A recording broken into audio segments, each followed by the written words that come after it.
let the record show, it's 6:30.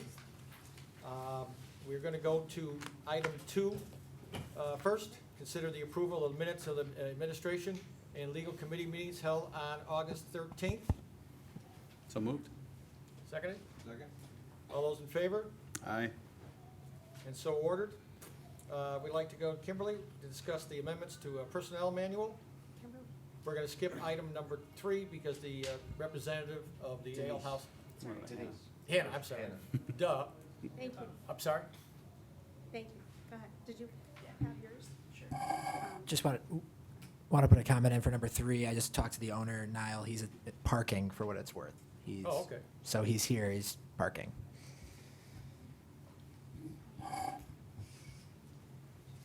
What, you want to wait for him? Up to you guys. Doesn't matter, let's, go ahead, Ann. Go ahead. Yeah. Okay, yeah, Far away. we'll start. So this is, Hannah's gonna do a PowerPoint. We are in the process of updating our personnel management, which is something we do every few years. Some of the updates are just legal updates to match what's happened at other levels of government, to incorporate modern personnel policies. A section of this is also benefit changes, and that's really what we wanted to talk about tonight, is some recommended changes we have to benefits that would, this would come back to the board in terms of ordinance changes, but we wanted to initially present what we're thinking about tonight. So, Hannah, do you want to go ahead? I will have Denise actually start first and then I'll. Okay. Yeah, I just had a couple of comments. Thank you, Dave. So Hannah is going to talk about the PowerPoint, and she's done some data collection on things for tonight. I wanted to take a moment to thank everyone for your time and beginning the discussion on some of these issues that haven't really been addressed for, more than 35 years. So to put this into perspective, 35 years ago was 1984. Not sure if everybody here was born prior to that year. I was. The price of gas was a little over $1, and the first class stamp was 20 cents. Apple released the Macintosh computer for one of our trustees who's not here tonight. And the Detroit Tigers for Dave won the World Series against the San Diego Padres. There you go, there you go. So in Tinley Park, between 1980 and 1990, our population had grown from 26,000 to 37,000. A little more than 10 years later, in 1997, the village had hired 67 full-time employees and 95 part-timers. Our fire department was strictly volunteer, and those volunteers, when they became employees a year later, our number jumped from 162 to 322 employees overall. Today, the village has about 60,000 residents, and we have a total of 460 employees, with 206 full-time and 254 part-time and elected. A lot's changed since '84, and we recognize that we need to change our approach as well, to be more creative, to help us stay competitive in the market and while maintaining our fiscal responsibility. We know that the recruitment and retention effects that we have, the efforts we make, are challenging across the board, with lower numbers of qualified applicants for many positions. And it's the same in many communities. The original crafters of our benefits were very aware, just as all of you are, that great benefits attract great employees. And we have been fortunate to have some really, really great employees with a long history of serving the village. We continue to search for top talent, and we want to reward them with some of the top benefits that we can, that are both desirable and consistent with the market. And we want to be creative and make employees more accountable for their own success. We started already in that process by improving our performance evaluation processes and our merit system. And that continues to the benefits discussion. Data was collected. Hannah helped us with some great collection there from various municipalities, including the comparable communities. And it's considered apples-to-apples comparison. We did not include private sector because we really need to see that true comparison of information. And our task tonight was to provide the overview and recommendations to amend some of the benefits that continue to allow us to attract really great talent, if not outstanding public servants. So we're hoping to reward them as well with outstanding and fiscally sound benefits. So I'll let Hannah go through this PowerPoint, and I appreciate your attention. Sure. Thanks. So as Dave and Denise pointed out, we are currently doing a comprehensive review of the village's personnel manual. But in the meantime, there's been 4 policies, more specifically related to benefits, that have been identified as needing more immediate revisions. Would like to point out that the recommended changes to 2 of the 4, holidays and tuition reimbursement, would impact current and eligible staff. And then the other 2, vacation and sick leave, would impact new hires moving forward. Again, new hires being non-collectively bargained and eligible staff. Keeping in mind for all recommended changes, collective bargaining agreements would require review and any necessary negotiations. So starting with holidays, as we go through this, we'll just point out, current practice and then recommendations, and if there's any questions or comments, feel free to jump in. But currently, the village does recognize 11 holidays. Good Friday is a full day, Christmas Eve is a half day. Currently, the state of Illinois doesn't recognize Good Friday as a holiday. Typically, banks are open, mail's delivered, and doing a little bit of research on some of our comparables. Some of the comparables recognize Good Friday, some don't. Some, see it as a half day. So the recommendation here is not to change the number of village holidays. It would still stay at 11. However, we would recommend changing Good Friday to a half a day and making Christmas Eve a full day. Again, this would be a change that does impact all current eligible staff, wouldn't have any, major impact on the budget or adverse effect on the budget.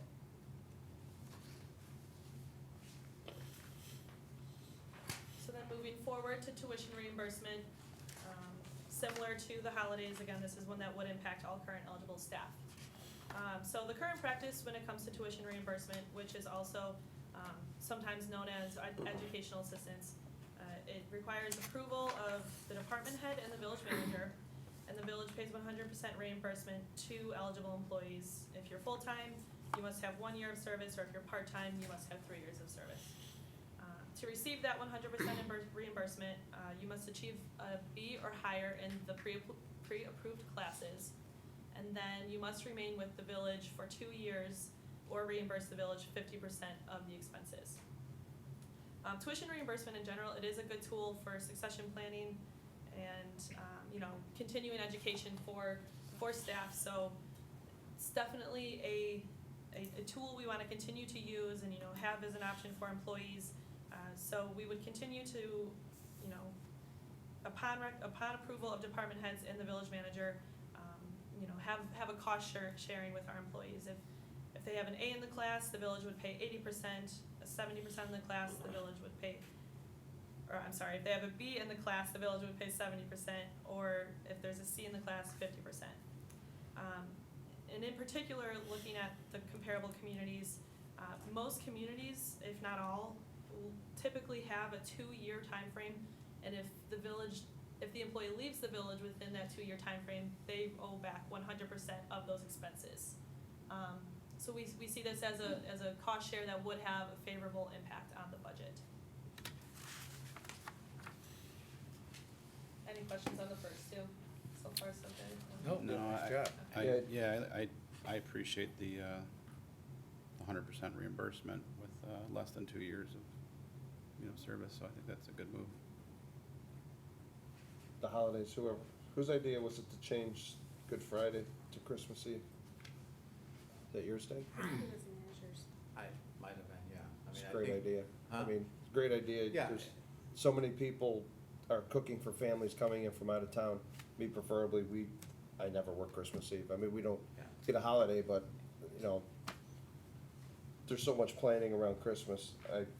That's a great idea. Well, it's whoever hard to did get that. business done in Village Hall because so many places are closed, so it's. really- Exactly, and everyone's usually cooking. The only ones open are Walgreens and CVS. And then so why be here? And then the tuition reimbursement is, did I miss that, Hannah? Is there anything in there about, it said part-time, 3 years of service? Do they have to work a minimum number of hours? I don't think we're making a recommendation on the part-time. I think the part-time are eligible for that, and, they would have to have 3 years of service in order to Okay. qualify for this. And I would put out continuous service. Mhm. Continuous, okay. And then it's, for the tuition reimbursements, it's only for something that pertains to their job, correct? Correct, yes. All classes would be pre-approved, and we, the current language touches on that a bit, but we would adjust to really specify that it's, must be relevant and applicable to the current job. Great, thanks, Anna. Okay. All right, so moving on to vacation, again, these next two now, the recommendation of staff is that it would impact all new hires, non-collectively bargained, eligible staff, moving forward. So starting with vacation, we'll skip forward one slide to just, paint a picture. This is what the current practice is. Right now, currently, there's a difference in our policy for part-time and full-time staff, for civil service staff and non-civil service staff. So you can see that, all full-time, non-civil service staff, after 1 year of service, they receive 22 days, and then, continuing up until 15 years of service, where they then would receive 25 days. For all full-time civil service staff, however, though, after 1 year of service, they receive 5 days, 2 years, 10 days, 7 years, 15 days, and so forth, maxing out at 25 days at 15 years, similar to the non-civil service staff. So taking a look at this, and especially in comparison to other communities, our recommended changes would be to, sort of even the playing field and reduce the number of days for the non-civil service staff to 10 days for 1 year of service. And that's where they would begin at. However, the big change, or maybe not the biggest, but one of the changes would be that they would begin accruing the days of the vacation days in that first year of service upon date of hire. I also wanted to just point out on their PowerPoint and then from the memo, there should be a little correction on the recommendation for the executive level management. After having some conversations, we discovered, I had talked with Brad, we discovered that one of the original intent was to provide 20 days and 2 personal days. So it wasn't actually 22, it should have been 20 and then plus 2. So I think our recommendation would be moved from the 22 days to the 20 days plus the 2 personal days. So, we can provide that change. Sure. So just again, touching on the accrual basis, that's a change currently. Staff doesn't necessarily accrue vacation days, but after 1 year of service, they can use those days. If they are requesting vacation days within that first year of service, they can request to borrow up to 5 days, and it needs approval. So this recommendation for the accrual basis helps to eliminate sort of that borrow in advance request. It's recommended staff still must be employed with the village for 6 months prior to using time, although if they have a trip planned prior or need that time, at least it's accrued and it's there to use. And then touching on what Denise had mentioned in regards to the executive level management. So looking at other communities as well, while we would even out the civil service and the full-time appointed staff vacation days, we also recommend that executive level management start at a higher level of vacation days. This is a common practice. It's sort of a nice benefit for those staff who are expected to be here for the longer hours and weekends, nights, etc.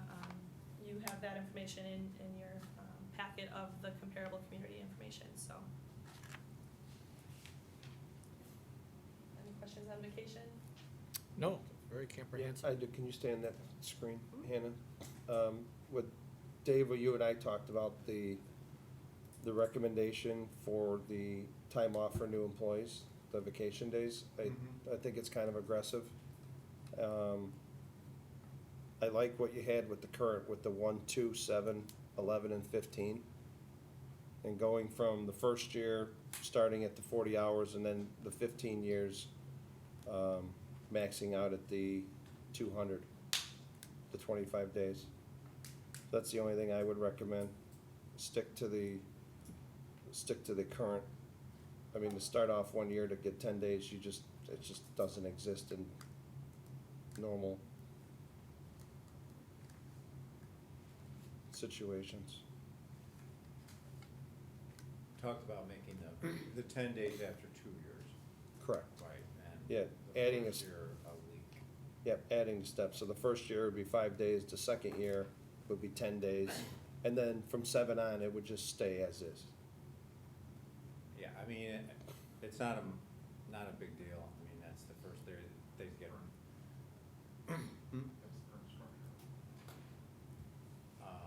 Yeah, it's- Yes, that's- yeah, it's a that's current the- That's the structure. They current get- structure they have right now. Yeah, they get 5 days and then technically plus the 2 personal days, so, yeah, in your first year, frankly, you shouldn't be planning a lot of vacations, so I'm fine with that. Yeah, I think just as Denise mentioned, just to clarify, that actually should say, 20 days for the Right. first year. So that would be So we're 1 talking about a reduction of 22 to 20. So I'm fine with that change, so, plexiglass, Okay, yeah. thanks, Dave. Okay. And then the last one, sick and disability ordinance. Currently, the village does not offer a specific number of sick days for eligible full-time staff. Instead, under the current practice, we operate under the 1977 Sick and Disability Ordinance, which allows full-time employees who experience illnesses themselves to record a sick hour type on the timesheet and then be paid for that day off. So just, as many of us are familiar, but just to sort of paint a picture, this is what the current sick and disability ordinance looks like. Again, based on your service with the village, that's how much time of compensated time off you receive, and then, you can see that eventually it maxes out at 29.5 years. You can receive up to, 52 weeks off of full compensation.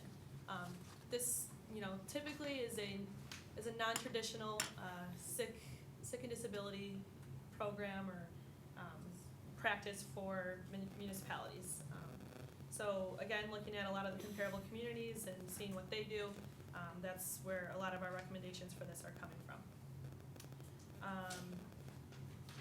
So what is being recommended would be that we, for eligible, non-collectively bargained staff, we move away from this ordinance and we move towards a traditional sick policy where staff can begin to accrue sick time per pay period up to 80 hours or 10 days per anniversary year. Unused sick time will then carry over into a sick bank where employees can reach a maximum of 320 hours or 40 days.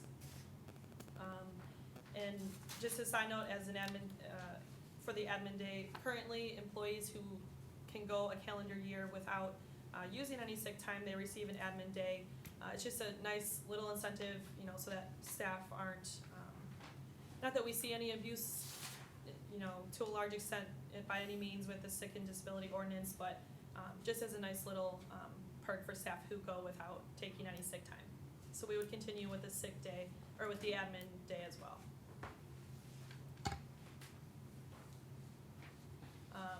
Also, currently, sick days are to be used for employee illness only. Our recommended change for this would be that sick time can be used for non-work related personal illness or injury, disability, medical care, dental care, or physician's appointments that cannot be scheduled outside of work hours. And you can also use this time to care for an immediate family member. And that's a common practice looking at other communities as well. It's not an unusual practice by any means. A lot of the, a part of the change, moving away from the sick and disability ordinance, would be making sure that we have more of a long-term disability option for staff who, are out of work for 30 days or more. So currently, employees enrolled in IMRF can be eligible for IMRF disability benefits once he or she is unable to perform the IMRF job for more than 30 days and without pay. Each IMRF employee receives a disability benefit that they can also apply towards service credit. So the recommendation here is that upon retirement, IMRF members may apply the balance of their sick bank towards IMRF service credit, a maximum of 320 hours or the 40 days. Sick time is not paid out. So that would be, one of the bigger changes in regards to, sunsetting this sick and disability ordinance for the current, or for the new hires and non-collectively bargained eligible staff. I think that's, So, yeah, the sick leave is obviously probably the biggest change, probably the most complex. Again, I think as Hannah expressed it, this is, it's an unusual sick and discipline plan we have now. We haven't had a terrible amount of abuse, but I think one of the challenges is the way it's set up, technically somebody, particularly if they have long, amounts of tenure, there's the potential that somebody could be off and paid full by the village for significantly long periods of time, because it's not something that, you could use in 1 year and then the next year it restarts again. So what really the philosophy, I think, behind the new system, which a lot of municipalities do, is that there's an incentive for not using the days. One is you get to build them up, and if you do need that, you have that long-term disability, surgery or some other thing that you're out for weeks. If you haven't used your days, you have that bank available. IMRF also covers disability, they're paying 2/3 of the salary if you're more than 30 days, so there's another protection also. And then if you're fortunate enough that you build those days and you don't have to use those when you leave, IMRF, for IMRF employees, does allow you to count that in, and you could add essentially 40 days or 2 months onto your accrued time with IMRF. So it's kind of built in that it's a system that gives rewards. We think it's a little bit more modern system that allows people to use sick leave for things like appointments or family members that are sick, which is, which happens sometimes. And so, but it is a big change. And all of these, I think, as was mentioned, these would apply to all full-time, non-union employees. Obviously, we have labor contracts that we'll have to deal with police and public works, and that would be addressed at a later date. Is there anything here about pregnancy leave? Well, that's separately addressed in our code. Denise, can you comment on that? So right now, we Yeah. do not have a maternity leave policy.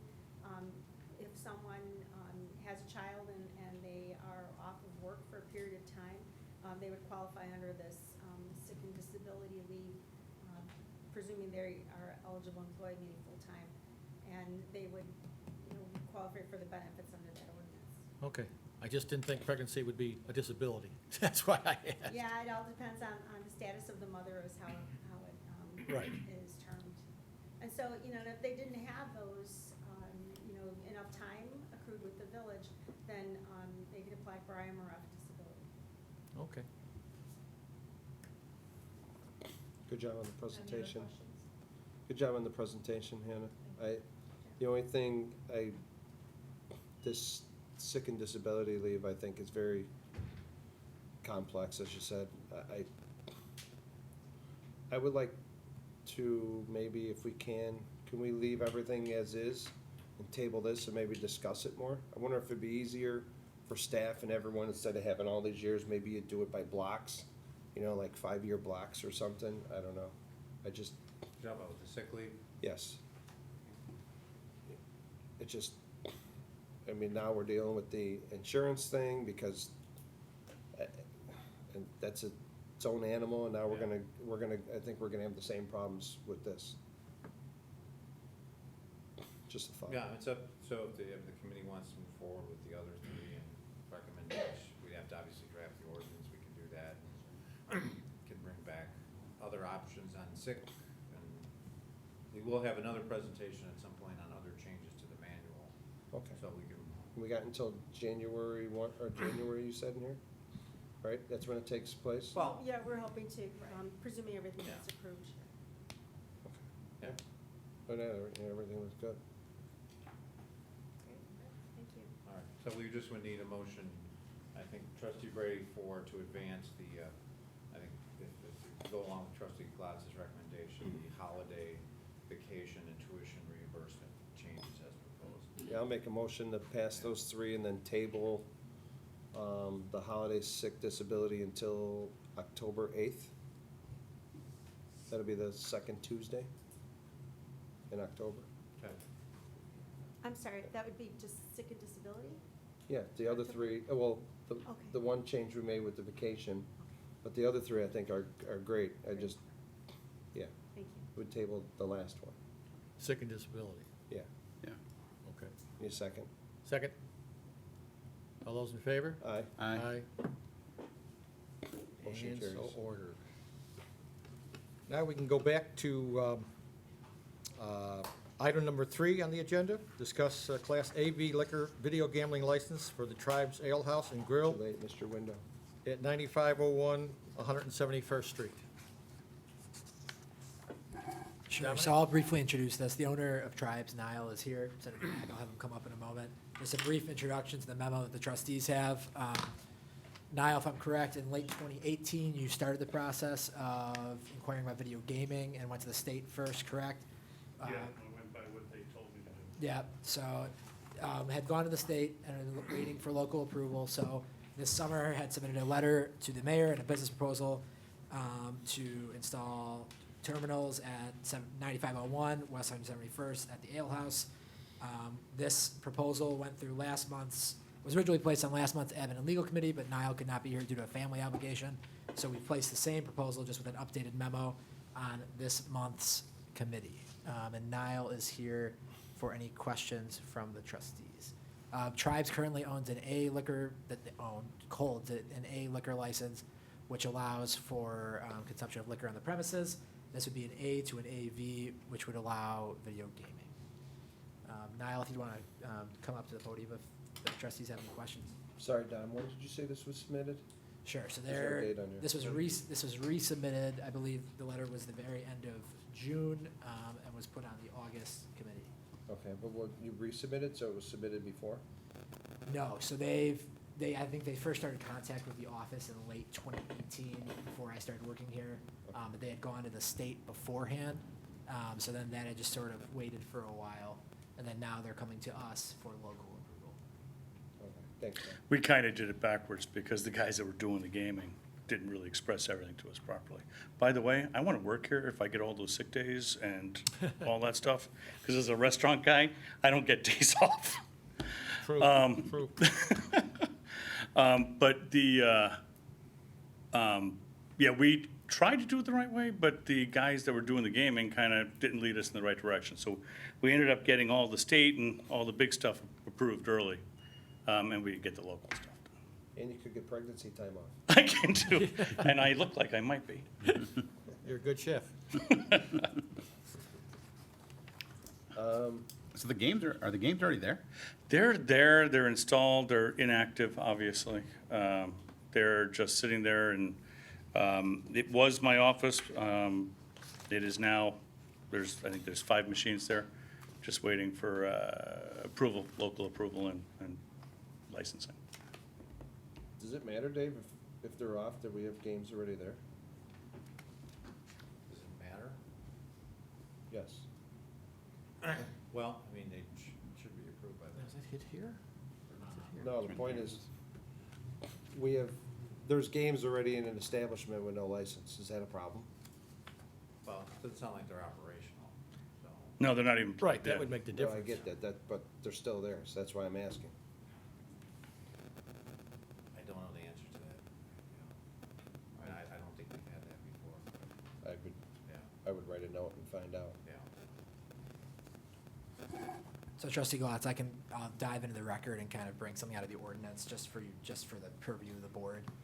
Is because they were approved by the Illinois Gaming Board, they're not operating nor conducting any like transmissions or business within there or plugged in. So, to the best of my knowledge, per our ordinances with video gaming wrapped into liquor under 112.20, they're not breaking any compliance to the best of my knowledge right now. We would know immediately if they were operating, and if Tribes or any establishment were to do so, that'd be probably a revocation of any sort of, through the liquor commission or any office. But we would know, because it would start recording that data, which would go to the Illinois Gaming Board, then to the report that Treasurer Bettenhausen sends out.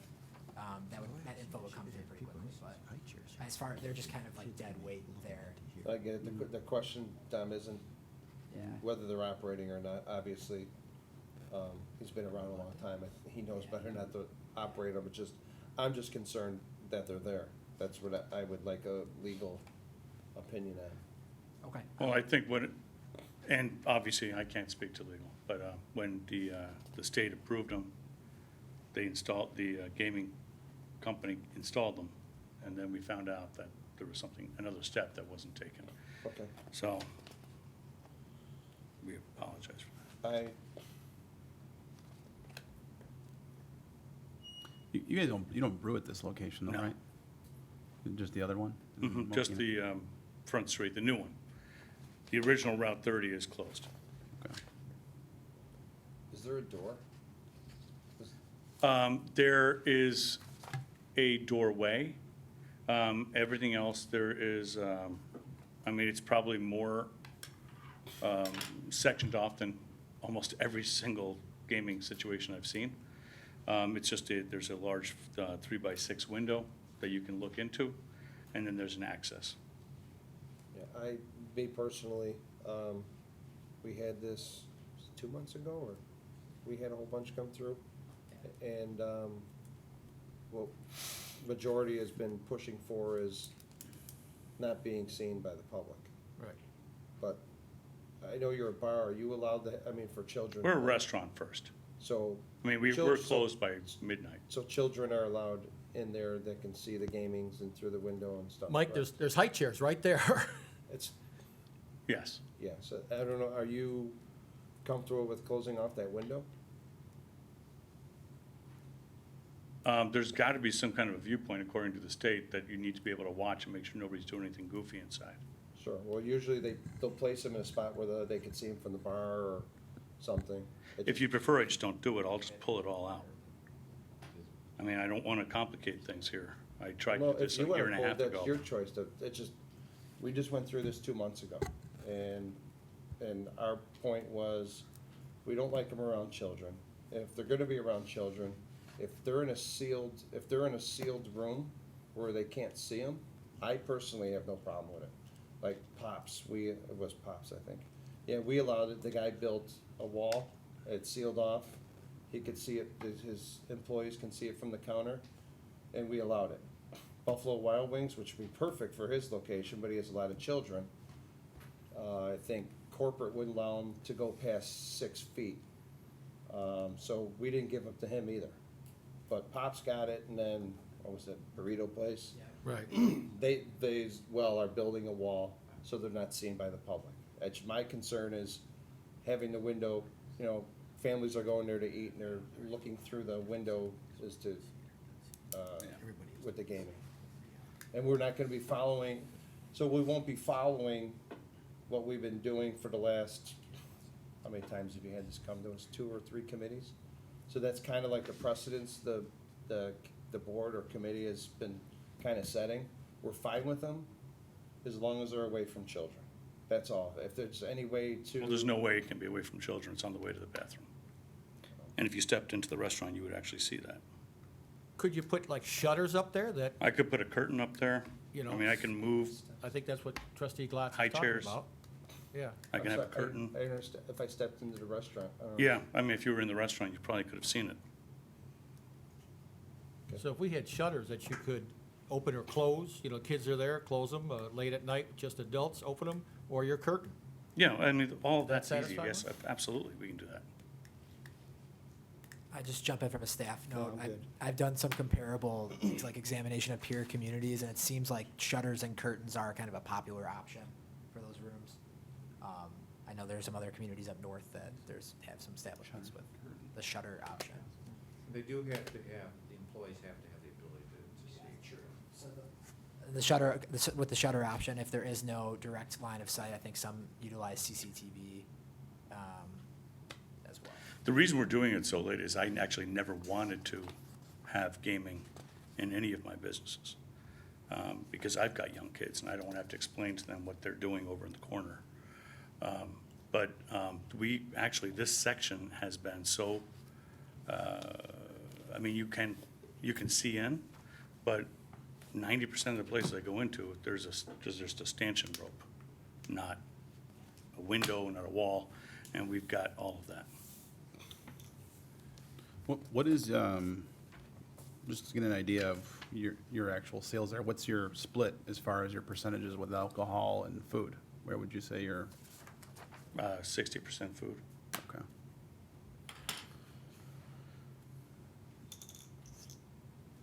Well, perhaps you could visit the other locations that we have here in Tinley and have granted this to it, the different places that trustee Glatz mentioned, and see how they've done it, because we solved those problems.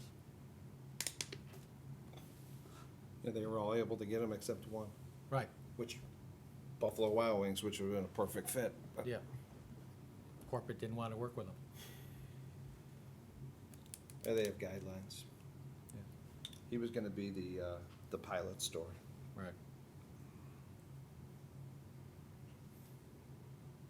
Well, would that satisfy everybody? If you went around, took a look at the other places, maybe came back and saw something different, different idea? It's fine by me. Yeah, I'd like that. Yeah. You could do that, sir? I can, but you're gonna have to take my word for it. It'd be nice if you folks got out and took a look around too. I'd be happy to do that.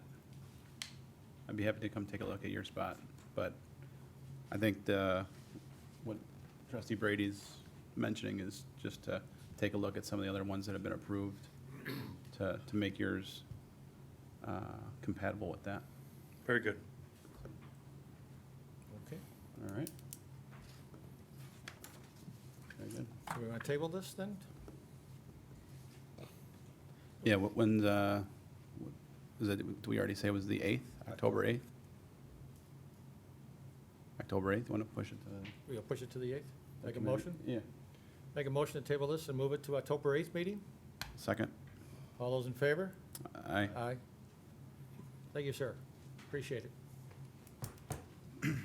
And Trustee Glatz, I'll make a note to go, per your question, to go confer with legal about the status of those machines. Thanks, Dominic. Yep.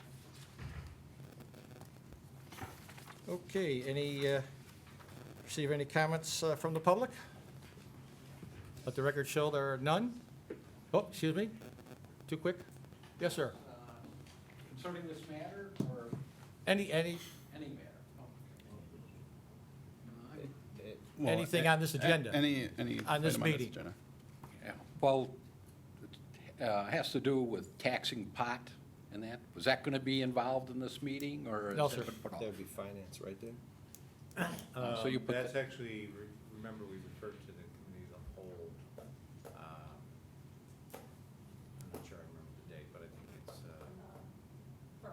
first of October. Yeah, it's gonna be discussed, first of October at a committee of the whole. Personally, it's a disaster, but we'll leave it at that. Thank you, sir. Hope to see you the 1st. Oh, Dave, is there something, maybe he could come and meet with you and Brad? Sure. Excuse me, sir. Sir? Yeah. Is there any way they can get your name and number? You could come meet with Dave and Brad? Sure, David Dome, DOHM, I live over Tenley Terrace. Okay. What, can you just, so you don't have to say it publicly, just Yeah, your just- contact info? Well, Yeah. Thank you, sir. Yeah, okay. All right. Thanks, Dave.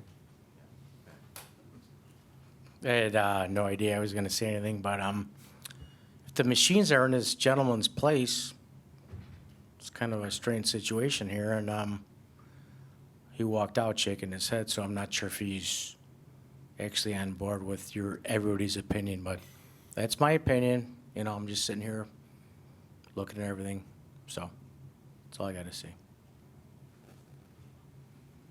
Any other comments from the public? Let the record show there are none. I can make a movement to, make a motion to adjourn this meeting. Second? All those in favor?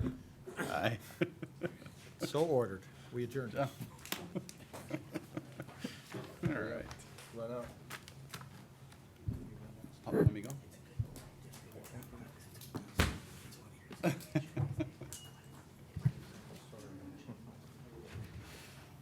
Alrighty.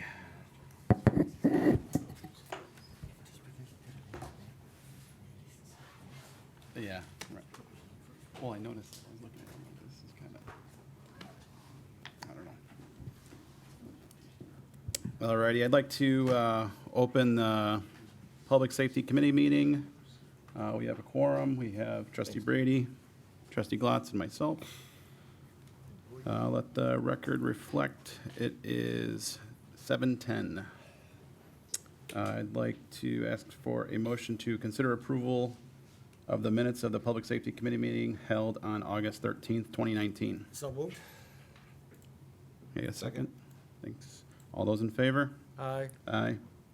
Very good. Item number 3, receive an update on license plate recognition LPR cameras at intersections. And I think, John, you're going to take that, right? Yes, sir, thank you. This is just a follow-up to, process that we have been working on, probably over the past year now. Gave you a bullet point memo here, just giving you some updates to the project from inception. As you are probably aware, we have installed initial cameras at 183rd and Harlem intersections and 191st Street and Harlem intersections. We utilized a software that was recommended to us at the time, and by working diligently with that research, with that company, we were unable to achieve the reads that we were anticipating.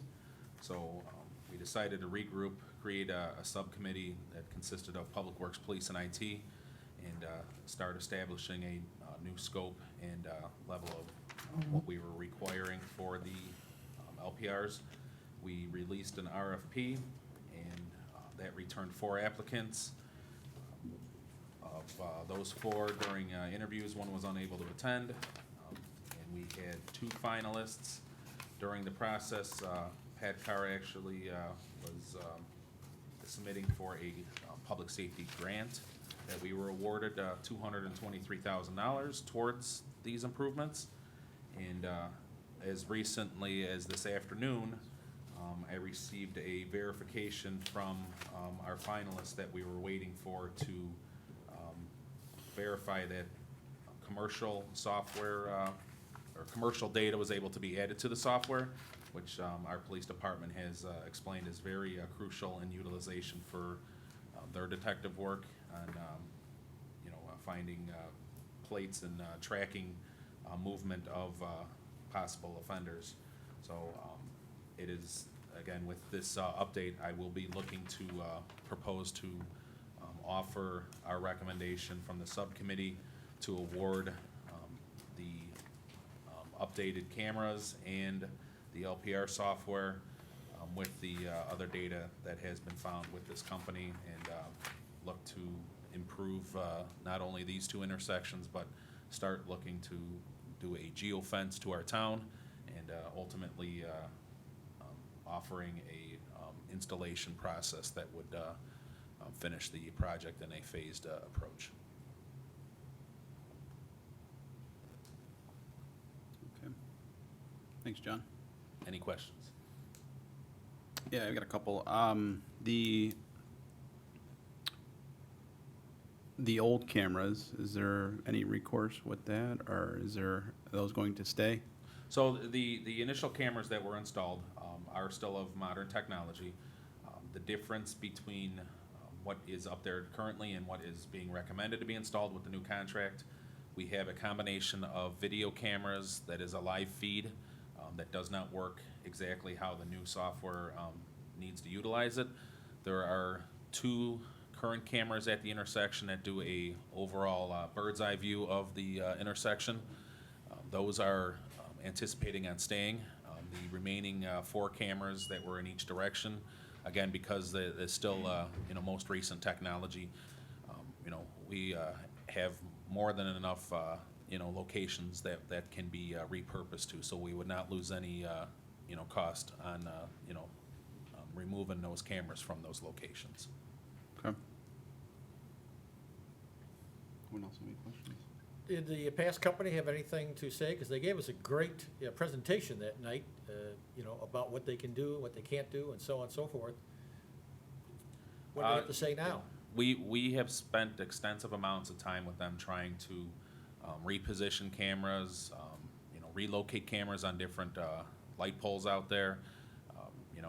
again, I think it was the fact that we were trying to, you know, solve the problem at hand without putting an extensive amount of research into it, and we did not have some of the key players at the time that were able to offer their information at the time. So we went, you know, at the time, we went with what we, you know, had the opinion of being the best to offer. You know, and that's why we released the RFP, is because the company that did give you their initial presentation, you know, essentially, you know, said that they've offered as much as possible, and we were at, you know, nighttime, I think we were getting an 80% read rate, which, you know, ultimately is not, you know, acceptable. And the other issue we had with that software is it was reading everything, but it was not attached to the widespread databases that, you know, some of the police detectives are familiar with utilizing in some of their tactical teams.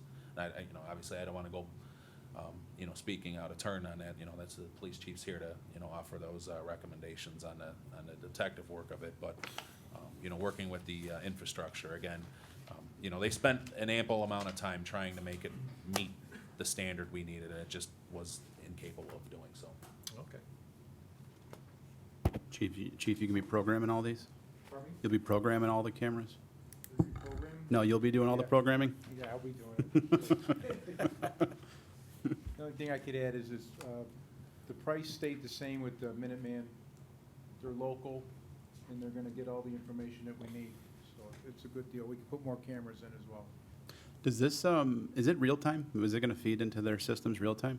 Yes. I believe so, yeah. Okay. Yeah, they claim to update with the state database multiple times a day, and then if anything is input into the database, I'm sorry, it's multiple times a day with the state database, but if locally we put in an APB on a plate, it's within a millisecond that an alert would be received by our local police officers. You know, so, you know, for example, if, you know, ABC 123 license plate was heard over the radio from a neighboring community, we can enter that into our database, which does a immediate, you know, again, within you know, as a millisecond, they said that it would put out that alert to our police that, you know, if that was seen on the camera. So Okay. it would self-dispatch essentially. It's a great system that they're offering. We went and did some, you know, local reviews at some of the towns that have that system installed. And, you know, as the chief said, they are a local vendor, which is, you know, again, I think is on the, you know, infrastructure aspect, having a local vendor just is great for us because we know we have immediate response if there's an issue with anything, if we need, you know, repairs done, versus, you know, some of the other vendors were, you know, the next closest one, I think, was on the north side of the state. But again, you know, having them meet all the needs of the RFP and being local and, you know, cost comparison was, you know, exponential. So again, you know, we will have our recommendation for you at an upcoming committee here, but, you know, again, I think they offered a great package here, and, you know, every question that police, public works, and IT had, they were able to, you know, hit a grand slam with their presentation. The main holdup was the commercial data, and if we weren't able to get that, we weren't gonna purchase the system because it saves the detectives so much work. Once they see the license plate, it'll populate all the information the detective needs, anything related to the vehicle, possible addresses of the drivers, different things like that. Before, they had to go look, find the license plate, run the license plate, and then start there. So Right. it saves a ton of time. And to understand the difference between the commercial and, you know, law enforcement database, you know, each law enforcement department that may have their software, they're gonna have, you know, the ability to either keep it in-house or offer it to, you know, cold, you know, departments. With the commercial database, you know, you have other companies that are offering this database because it's not law enforcement. It might be, you know, parking units, it might be tow truck units, it might be repo units. It could be, you know, if you've got a sophisticated, you know, company that, like in a Target parking lot that's scanning plates as they're, you know, going through the parking lot, all that goes into that database. And, you know, my understanding is that it greatly helps assist the police department to breadcrumb, essentially, if you will, you know, again, you know, a possible offender not only in the town, but as they're leaving the town, and it helps pretty much locate the offender outside of the town by, every department touching this database versus, with the other provider, it would be just anything within Tinley Park's, Right. borders. Very good. I like the terminology, breadcrumb. That's a good one. Anyone else have any questions? All right. Well, thanks, John. Appreciate it. Item number 4, receive comments from the public.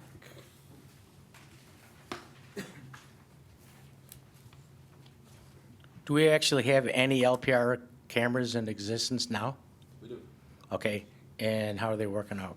Well, at the beginning of my presentation, I was saying is, they're not achieving the results that we originally anticipated, so that's why we created the subcommittee and, Okay, it was, thanks, it was a little bit hard to hear back there, and they're, I assume they're HD, where you can see exactly, Yes, they are all HD quality, Mhm. but for the software that is attached to the camera read, for you and I to look at the camera, you can, make out the license plate, but for the software to be able to, read it through the technology, there was a return rate of at nighttime, in the range of 80 percentile, which, again, leaves us a 20 percentile failure rate, and, that was definitely not acceptable to the police department for their needs.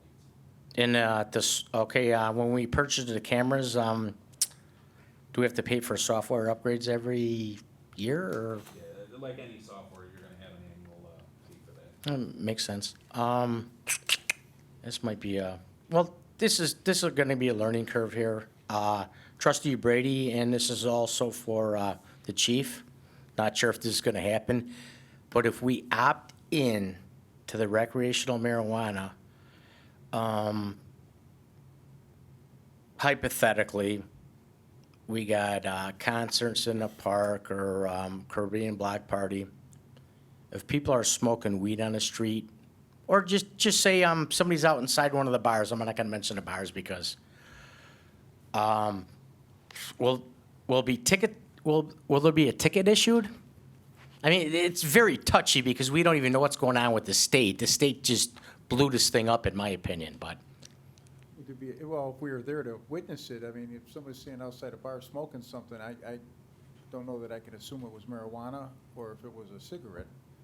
But if we are there. well, nicotine smells a little bit different No, than it weed, smells. I said right? if you're on Correct? site, but I'm Yeah. saying if you're talking about looking from a camera, right? Or are you talking about just? No, personal experience, like if you're walking, the police officer's walking down the street, I think he knows what, this is hypothetically, I'm If not, you're smoking it out in public, I think that's gonna be addressed with the new laws that are coming. yeah, You yeah, can't smoke yeah, again. correct. I was just wondering how our village would handle it, Oh, you know? Ordinance ticket, absolutely. Is it's created already, or we're gonna look into it? We'll be working on it once the laws are finalized. Okay, because I think it's gonna be an issue, but, I'll be like Mayor Vanderburg, I can either take it or not, but I did some studies and stuff, so, but I think hopefully, it's, if somebody's visiting our town, and they want to stop in and visit a establishment, and somebody's out on the sidewalk puffing away,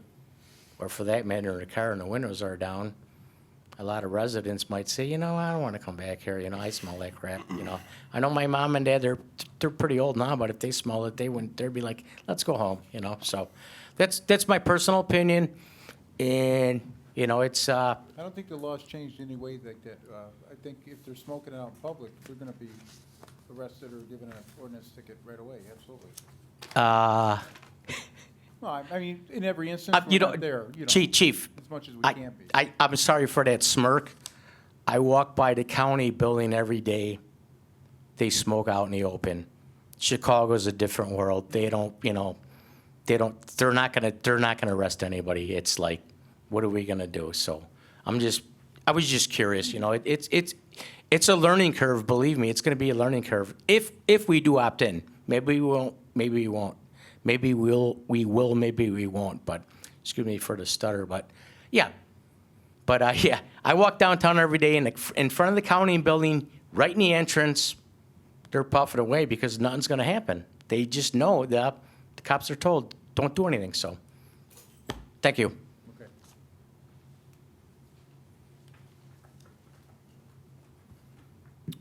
Any others? No other comments? I'd like to make a motion to adjourn the Public Safety Committee meeting. So moved? All those in favor? Aye. Aye. We are adjourned.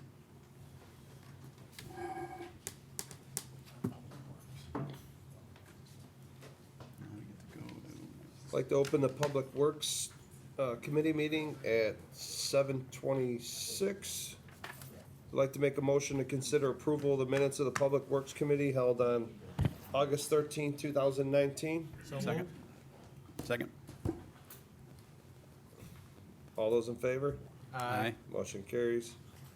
Number 3, discuss recreational trails project, multi-use path resurfacing 179th Street and 163rd Street. Thank you. 6 bids were received and publicly read on Thursday, September 5th. Bids were reviewed and the specs were required that bidding contractors were pre-qualified for roadway and supply a copy of their IDOT pre-qual, sorry about that. All the contractors except one, which was a low bidder, met all the IDOT pre-qual. Therefore, we recommend that the village award the contract to the low responsible bidder, which was McGill Construction, in the amount of $164,858.25. Any questions? No. Any questions? No. Cool. We, Like- we haven't worked with them before, correct? Correct, yeah, they've never done work here in town. We did check their pre-qual, like I mentioned. They do meet the IDOT pre-qual. Robinson actually did some calls and did some research on these guys, and everybody they talked to from the other municipalities and stuff like that said they've done work with them and had no problems with them. So, based on the information we obtained from them, we feel confident that this is a project that we could hand over to them. It's a simple bike path project. It's not a major reconstruct or anything. So Right. a simple, small project at this time. We feel safe that we can move forward with these Okay, guys. good. And Yeah, you I got your email. I just wanted to make sure we had that out in the open. I'm sorry, go ahead, trustee. And we had a local vendor too that you said spoke highly of them? Yes, absolutely, yes. Okay, I'd like to make a motion to send it to the board. Second?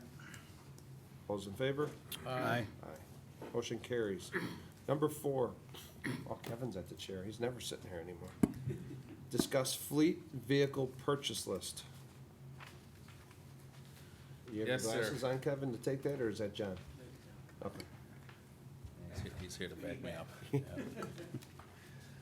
As you're aware, at the last board meeting, we presented for the surplus vehicle list, and this is our presentation for the new vehicle purchases. As our discussions have shown that, during the budget cycle, we have vehicles that were recommended for replacement based on our ongoing current point system that where we grade each vehicle individually. And the scoring is totaled based on the final score of the vehicles. It makes recommendation for the replacement on a scale of 0 to 28 plus. Each one of these vehicles has been received their individual points in the recommendation for replacement, which is currently in the 23 plus point range.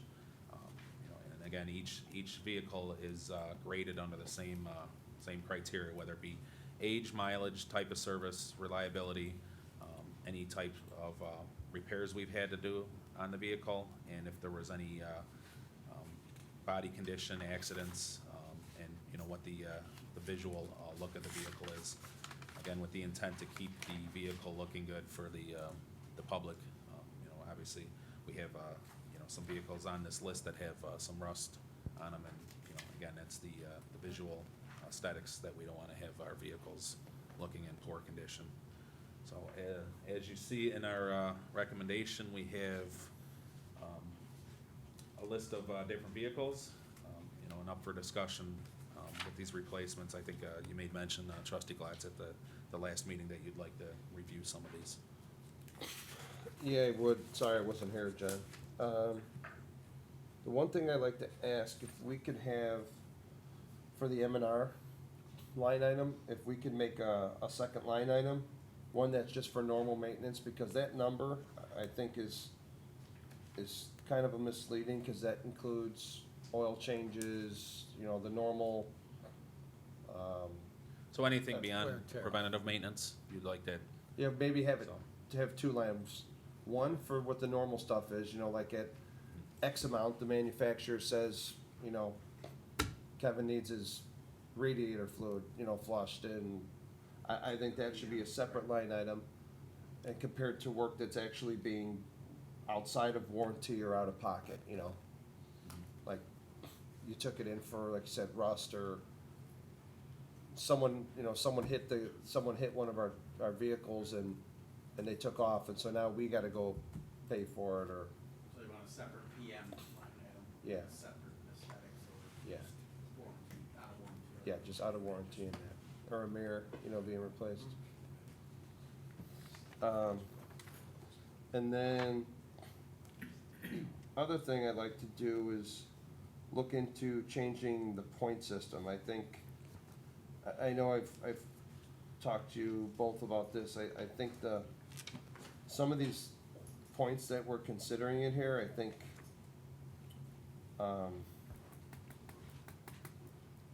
don't give the true story of the actual vehicle on what we're doing. Just because it's older doesn't mean we need to replace it. Perfect example is Dave's car.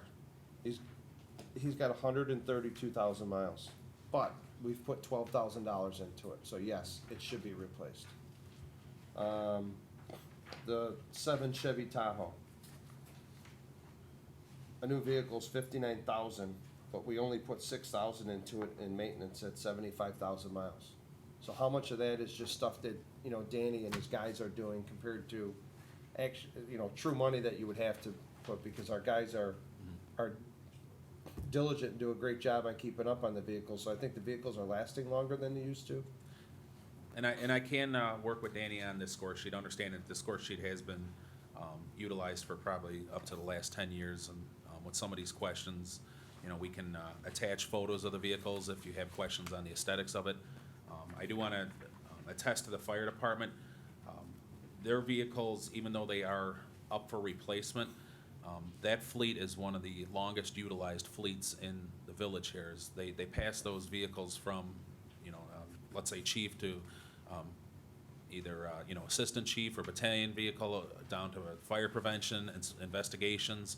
And then I think in the end, you know, Pat utilizes them in the fleet for the EMA vehicle. So some of these vehicles, through the fire department, again, do see some of the longest life cycles in the village. So understanding that, you know, it may seem like this vehicle specifically has a small amount of maintenance or a, you know, higher replacement cost or a lower amount of mileage, at the current use for the fire department, you know, we see that it, you know, is only at 75,000 miles, but, you know, again, I don't want to speak out of turn for the fire department, but understanding the requirements of these vehicles, they are required to, you know, on a, you know, drop of a hat, start the vehicle and, you know, running full speed at every call. You know, so it does put a little bit of a demand on the motor wear and tear, so you may not see in the mileage, but, again, it is also, you know, our plan through the cycle of that vehicle is to not put this right to auction with the recommendation for replacement. It's our recommendation for replacement at its current use.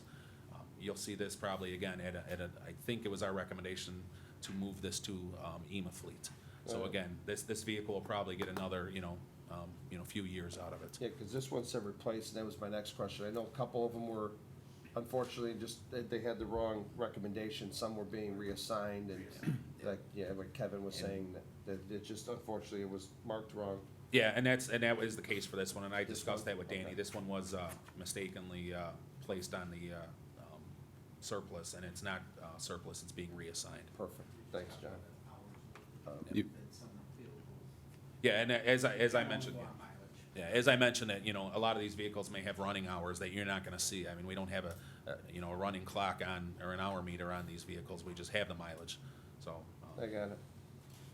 Chief, you want to add something to that? Yeah, and just for clarity, the vehicle that we're requesting to purchase is not replacing the vehicle that is on that list there. The vehicle that we're going to replace is the current Battalion 46, which has got, Chief Klatz, 101,000 miles on it. And that vehicle is gonna be moved down to reserve status. The vehicle that's gonna be listed for surplus and sent down to emergency management is the one that we're speaking of here with the lower mileage, and that's gonna be repurposed back into the other portion of the fleet. So, I believe perhaps there's a disconnect between the vehicle that we're requesting to purchase, where that vehicle is gonna be utilized, versus the one that, is represented on the surplus list from before. So they're two separate vehicles. The new one will be for the frontline battalion car. That car gets moved backwards to the reserve battalion, and it's the reserve battalion that we're going to surplus down to emergency management there. So it's not that we're replacing the new vehicle with the vehicle with 64,000 miles. That's replacing, ironically, a much newer vehicle with almost twice the mileage on it because of the frontline service that Battalion 46 has for us on an everyday basis. Yeah, the only thing I would, thanks, Chief. The only thing I would suggest is, replacing them, maybe just put like a little side note on what it's going. I agree, the battalion chief is probably in your fleet one of the most important trucks that you have. Yes, sir. We'll make sure we can make that adjustment in the future Yep. request and purchases, yes. And sir. I'm sorry, which ones, chief, were you buying?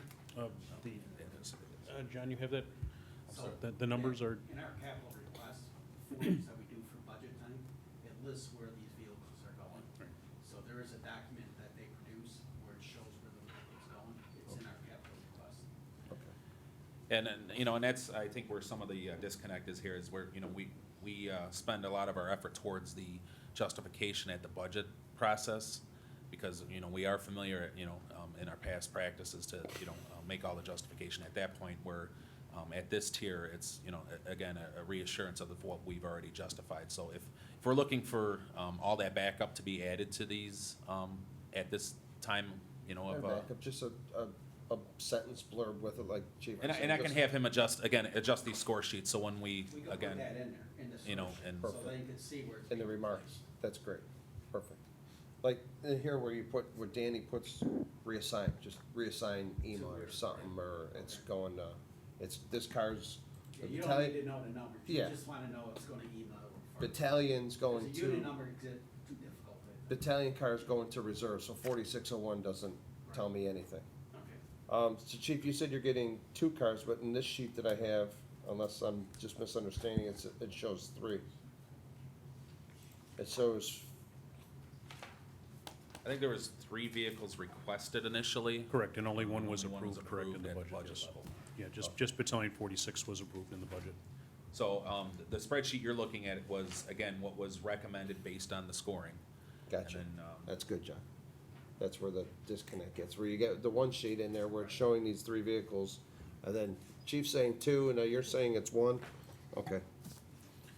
John, is there a certain standard we're using for the fleet? Are we using our own? Do we create this point system, or are we using a fleet management? So this this program was received from a state fleet management conference that Dan Quinn, our head mechanic, and the superintendent at the time went to achieve this. Because prior to this, it was more on a want replacement versus a need replacement. So we created this scoring system, showed some value to when vehicles were being scored for replacement, on whether it be, you know, length of life or value on, you know, your auction costs. And again, as I said earlier, you know, aesthetics. I mean, you know, we had vehicles that were at the time running around on the streets with rust holes in them.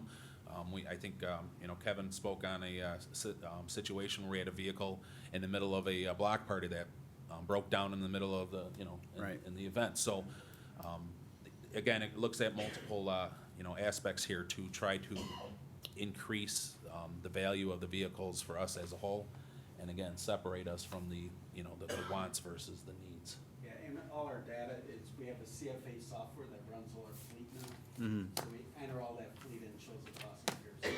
Okay. That's how we get some numbers in there. Okay. There's an actual program that we punch every repair we do or every part in. Oh, wow, okay. It's a local work order system, and as Kevin said, a tracking system that they utilize, you know, and it does show, you know, some type of standard for, you know, the mechanical aspect of these vehicles. Very What do good. you, Dave, you don't need a vote on that then, right? Or, okay, Well, Okay. to the board. It'll go to the board next week. okay. Any motion, move it to the board next week? Second? All's in favor? Aye. Motion carries. Number 5, discuss fire administration vehicles. I'll take that one. So we were going to discuss the fire vehicles because we're using 3 different manufacturers in our village, and to maybe try and get them down to one, so, you know, Danny's doesn't have 3 different shelves of all these different parts and everything. But I want to thank Steve Klotz, who sent us this memo on the difference on why, for the work you did on why you need a Chevy Tahoe command vehicle compared to going to the Ford. And then to add to what you did, which I was set to stick then with the Chevys, we got the new price list, and now Ford has gone to the aluminum bodies, which now made the Fords more than that one. So thanks for getting us this memo the other day.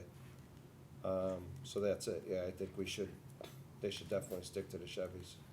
And if I can expand on that, you know, I have discussed this with, you know, our head mechanic, and, you know, with your concern of trying to keep all of the fleet software and management together. You know, the fire department has had the Chevy Tahoe / Suburbans for quite some time now.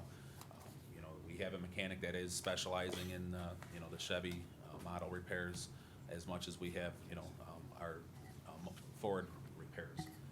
So, you know, for them to concern themselves with the stocking of materials and equipment, anything beyond the typical filters and oil and of that, we have, you know, obviously we have local vendors that can offer us parts, you know. I mean, we got, obviously, right down on 159th Street, we can pretty much get any part we need for any vehicle. So it does offer some assistance if we happen to have, you know, 2 of our major vehicle vendors to help, you know, with our fleet management. Perfect. The one thing that I would recommend on this, where do we get our state purchase for Chevys? Each year it is bid out. You know, currently this year, I would have to look it up, but at one point it was Curry Motors. I'm I think not it's sure. still Curry, John. this Is year. it Curry still for Chevy? Is that the one on Yes, 30? yeah, Curry Motors. Yes, on Route 30. So, again, that is based on the annual bid. So some, you know, some vendors, you know, get low bid each year for that. One thing I would recommend is, we have our own dealers in town. Maybe see if they'll match it, or maybe even do cheaper than the state bid.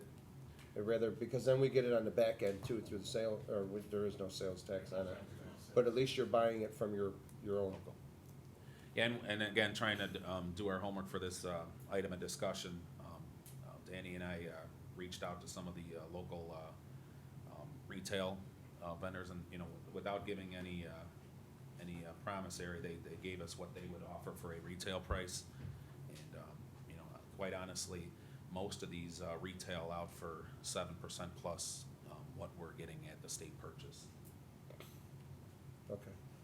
Yes, Mike, Steve? if I could add, just from the 20 years we've been ordering these, we've tried several years to look at Apple Chevrolet.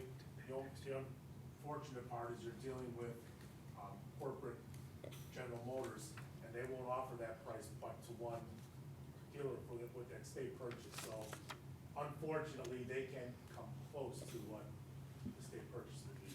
Okay. And the Echo, And then, John, I don't mean to interrupt John, but we have looked at that probably 4 or 5 times and plead with them to see if they could sharpen their pencil, and they just can't do it.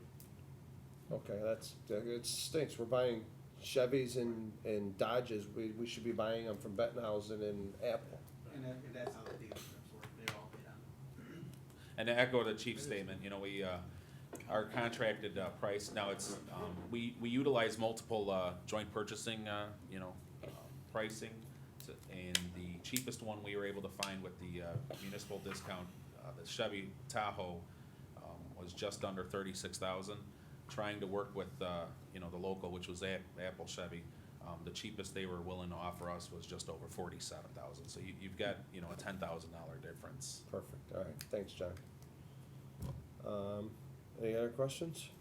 No, I just like, I think the only place that I've ever seen them not use the Tahoes is really in the city of Chicago, right?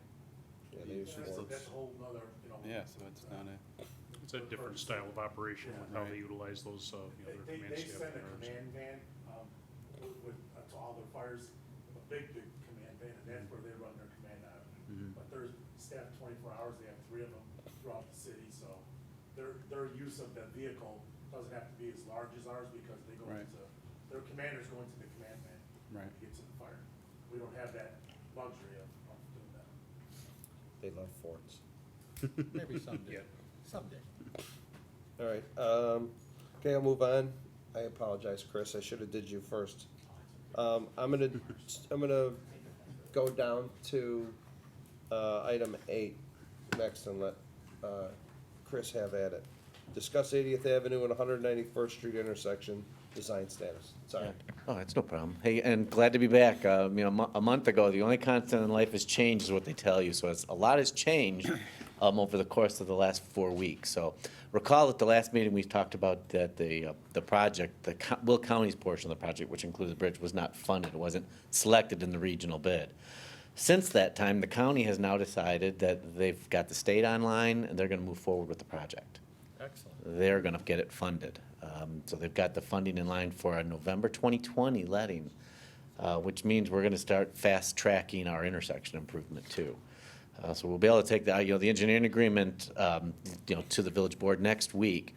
One of the things that's changed and why we're here to address the committee is that the funding, we're looking for a shift in the funding. The federal dollars to sit and wait for the state to approve the agreement would put the village behind in getting our intersection portion done. And we really want to wrap it in with the Will County's contract.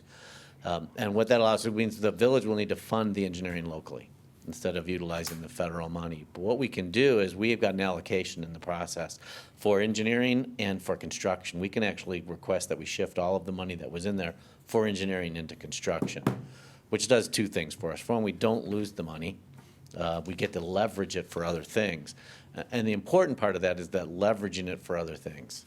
If we would have had to move forward on the intersection, which we were going to do because the county section was not funded, wasn't going to move forward, we've designed transitions and all those things, all of the construction money would have gone just for that intersection. But because now we can use our share of the federal in the overall big project, we can leverage that for some of the bike paths and things that otherwise would have been locally funded, through the county, rather than through the federal money. Those items that are eligible, it's an enhancement, so we're actually able to leverage now the additional cost of the bike path. So even though we're gonna front the $300,000 for the engineering, we're probably gonna save $750,000 plus or minus on the back end. So this was a real nice change.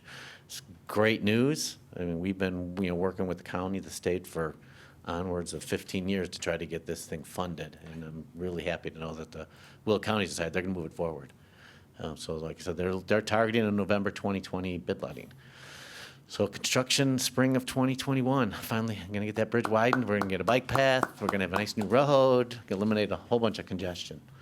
So really to update the committee, and then the ask would be to take to the village board the shift in the funding. That the village is going to locally fund the engineering, request South Suburban mayors and managers to move the federal money for construction into the county's overall project. We've pre-coordinated that, and we've already gotten hey, they said we'll be able to do that, but we need to officially have the authority to do that.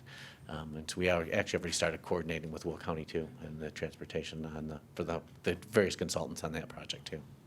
Great news, thanks, Chris. Thanks for the great news. very Yeah, Come back in 4 weeks with more. I know, hopefully, hopefully. And remember, the bike path we awarded too was funded 100% too by the state, so nice to bring the funding in. Good job, thank you. Do we need to Wait. move this engineering? Yeah, yeah, yeah. Next week's agenda. Yeah, I'll make a motion to move this to next week's board meeting. Second? All those in favor? Aye. Aye. Motion carries for Very good. Chris's bike path. Bridge, path. Number 6, discuss Cook County Federal Emergency Management Map and Federal Information System adoption. Thank you. Back at our December of last year's Public Works Committee meeting, we discussed the expectation to have to update the FEMA ordinance prior to a deadline, which is in February, in a few months here.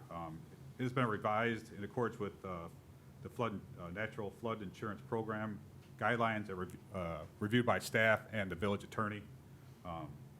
The village is part of the Natural Flood Insurance Program, which is a voluntary program between the federal government and the village. Due to the village's adoption and enforcement of this ordinance, federally backed flood insurance is made available to our property owners throughout the community. Therefore, we now need to adopt this floodplain ordinance by the village, as will other communities in northeast Illinois. So I am recommending approval to take this to the board for approval of this ordinance for next week's meeting. Thanks, Colby. Any questions? Make a motion to move it to the next week's board meeting. Have a second? Second? All those in favor? Aye. Aye, motion carries. Number 7, discuss Oak Park Avenue train station warming shelters. Yes, sir, thank you. As you're aware, we had the Oak Park Avenue train station warming shelter on the budget for this year. We have reviewed 2 options for construction for this.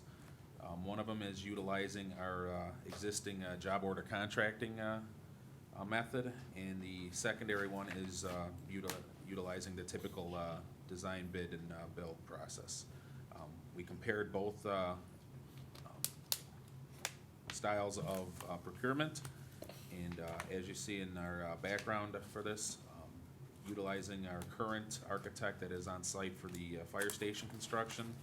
They gave us a estimated project cost, which would include their fees, at $270,400, and utilizing the concept drawings and a JOC method, which would give them a proposal of $265,000.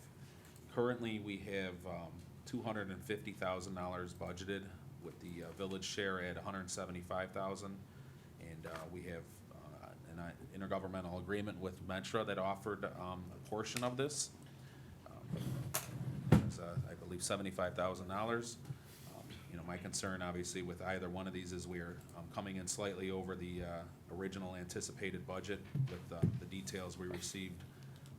I think the original details were upwards of 5 years old, and we anticipated some increase in cost, but as we can see by our estimates right now, we're just slightly, costs were slightly came in over what we have budgeted for. I'm looking for a recommendation from the committee to choose a methodology and, you know, understand that this may potentially come in over what we have budgeted for, you know, this construction. My recommendation of, you know, either one would work. There were some concerns with the job order contracting method because there were some items that were not included in their proposal, but that is a more expeditious method, because obviously if we have to go with the architect, they have to do a full design bid packet, we have to go out to bid, receive the bids, request approval, and it, you know, would definitely, you know, have an issue seeing any type of groundbreaking for this warming shelter before this winter. You have a chance of that happening with the job order contracting method. What's your thoughts, Kevin? Ben's like, I think with the community, they're comparing the 80th Avenue to Old Park Avenue, not having a warming shelter. I mean, I would probably, maybe would get a undergrowth, otherwise it would wait till next spring and we'd have to go bid it out, but that's really your guys' decision on what you would think.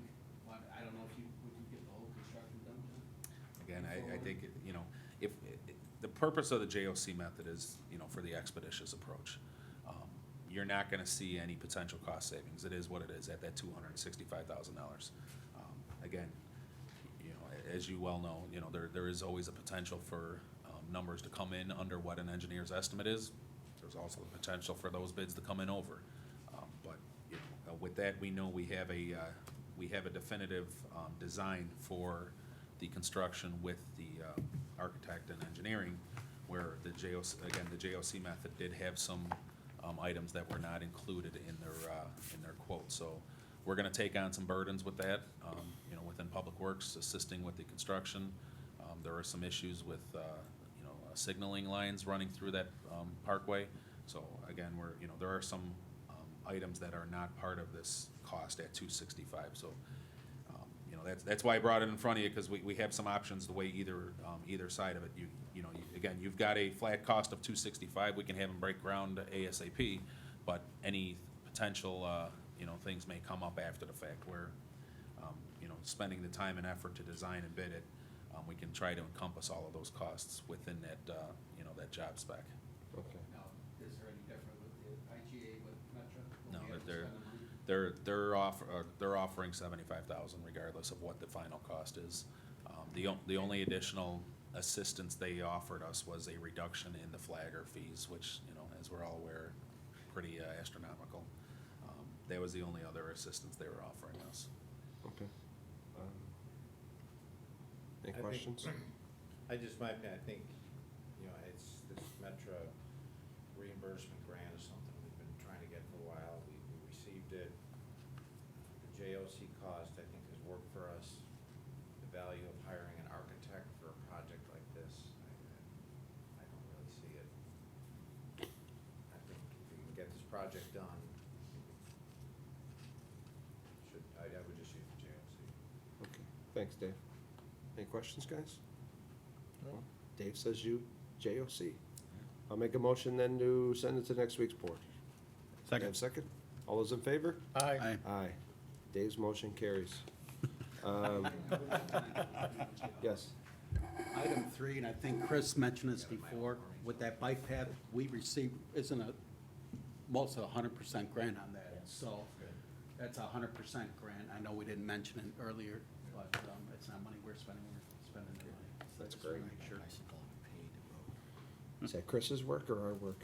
Chris, Dave, Robinson Engineering. Thanks, Chris. Receive comments from the public. Mr. Stuckley. This is relating to the train station warming shelters. Are we gonna go a little bit over budget, or are we leaving it where we're at? Until you break ground, you know, obviously most of the unforeseens are underground, so, until we get into the, you know, the actual opening up of the footings for that. Okay, I guess. my main concern is, I take the earliest train, which is fairly new. It's been going on for maybe, I'm not sure, maybe 3 or 4 months, maybe longer. We got about 20 or 30 people out there every morning. Train station doesn't open up till 5:15, 5:30. I don't think they sell tickets. Downtown in LaSalle Street Station, they don't sell tickets till 6. So I believe that's why Norm doesn't open up early. My concern is if we go a little bit over budget, we have a lot of people out there, and now we got Mayor Lightfoot possibly taxing people for driving into Chicago. That might not happen for a couple of years or so. So you might have more people actually taking public transportation. So my thinking is, if we're gonna go a little bit over budget, let's do it the right way. I'm not sure what that entails, if it's gonna be a little bit bigger, but that's my main concern. I understand where Norm's coming from. If the train lady isn't in there, the Metro lady selling tickets, you know, he's not gonna open up for us people out on the platform at, there's people out there at 4:30. I get to the platform about, 4:50 or so. And, that's just my main concern. Any feedback or? You know, the design for the size of the facility incorporates a lack of storage for that site. and again, the lack of, a warming shelter for the north side that you're aware of. There is a very small availability for where this building can go. And we're essentially filling everything from the platform, ramp, all the way to the signaling building on the, at the crossing. So if you can visualize where that's at, on the, where the at-grade crossing is just east of the station, there's a signaling building there. And we're filling in essentially everything available for green space with the storage and the warming shelter there. So we're taking in storage space over availability of compensating for riders? It's a hybrid facility. When the original construction of the station was designed, it did not offer the amount of storage for the vendor and his needs that is currently being housed in there. We are storing things off-site. We are storing things in electrical rooms. At certain points, we need to offer a little bit more on-site storage than is being offered right now for the vendor and his capacities. And again, that was the point of creating this facility the way it is, because it is, again, an on-site storage for not only the vendor, but it's for the maintenance and equipment for that facility also.